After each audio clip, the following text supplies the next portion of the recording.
Donc le bilan... Allez-y, chers collègues, pour votre deuxième question. Merci. Vous n'avez pas totalement répondu sur la renumérotation, mais c'est pas grave.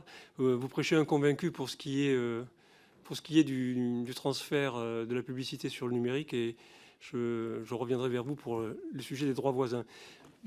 Par ailleurs, sur les plateaux télévisés, c'est ma deuxième question, le rôle de chaque personne présente sur le plateau n'est pas forcément très clair pour les téléspectateurs.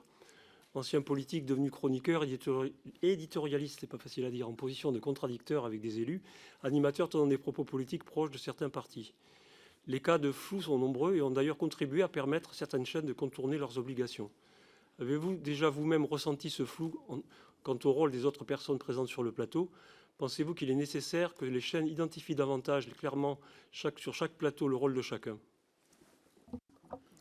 J'allais dire, la réponse est dans la question, évidemment. D'ailleurs, l'Arcom, ça lui est déjà arrivé de rappeler à l'ordre certaines chaînes pour bien identifier ceux qui parlent sur un plateau. Alors moi, je suis pas très...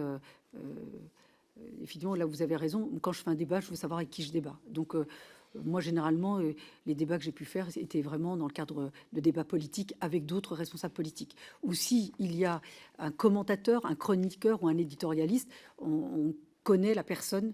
Enfin, on connaît son titre et on connaît aussi son propos. Donc c'est tout, aussi toute la richesse du débat de pouvoir être confronté à des gens qui ne sont pas forcément de votre bord politique et qui ne défendent pas les mêmes idées. Et donc sur l'identification, je vais reprendre une expression un peu familière, c'est de savoir d'où on parle.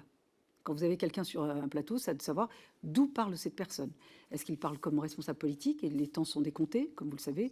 Est-ce qu'il est éditorialiste? Est-ce qu'il est chroniqueur? Est-ce qu'il est expert? Et donc ça, évidemment, l'Arcom veille à ce que les personnes soient bien identifiées sur les plateaux. Et c'est comme ça aussi qu'on peut s'assurer du pluralisme et de la diversité, évidemment, des opinions.